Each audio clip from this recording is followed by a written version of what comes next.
All right, we can see actually the market's doing a little bit better here as we're up 50 points right now on the Dow after having been down earlier this morning. You can see S&P 500, NASDAQ all in positive territory, all happening as the president doubles down on his America First trade policies, tweeting in part, "Economy has never been better. Jobs at best point in history.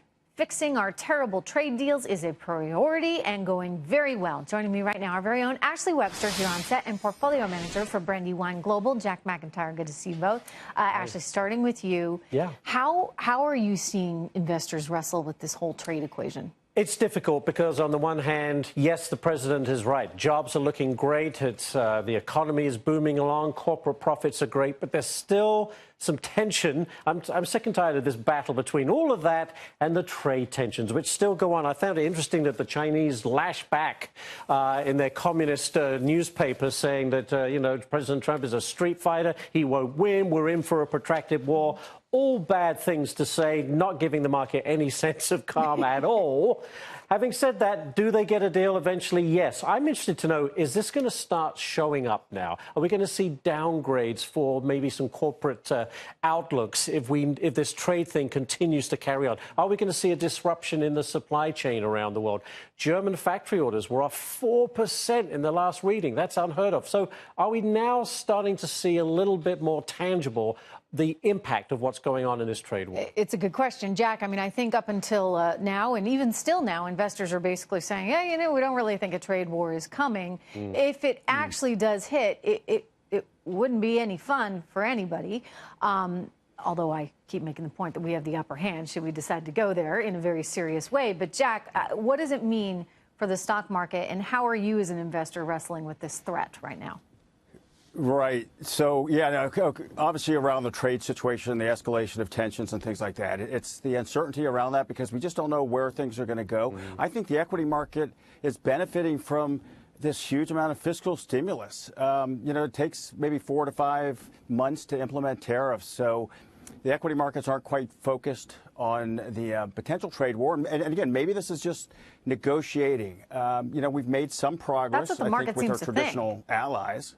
Right, yeah. Jack? I mean, China's going to be a different story. And I want to back up for a minute. Typically, the market's trying to predict what is going to happen 6 to 9 months out, right? That is how investors are always thinking. So sometimes you get a recession.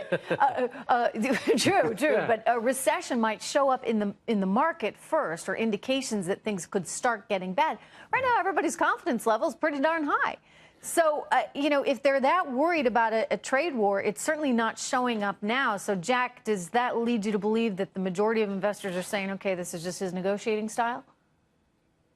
Yeah, I'd have to say there's certainly some complacency. I would look to the yield curve, though. I'm not sure there's complacency there. There's something going on, whether it's a little bit of a growth concern or not. The bond markets aren't worried about inflation. But, yeah, you're right. When you look at the equity indexes, hey, there's a lot of complacency. But then again, the economic data is actually good. Global trade is doing okay right now.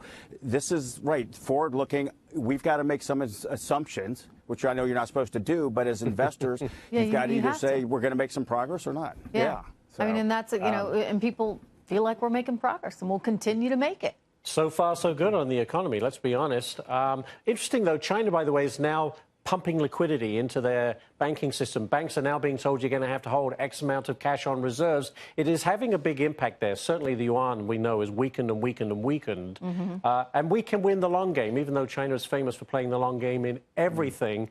We do hold the upper hand. It's going to hurt. I mean, we are there. They need us, Ashley. They do. And we need them to a certain degree, but maybe not by as much. Well, that's, I mean, are you doubting that, Jack? Yeah, maybe. I do. I think, in terms of, hey, it's a global economy. We benefit from global trade. China has a huge footprint, emerging markets in general.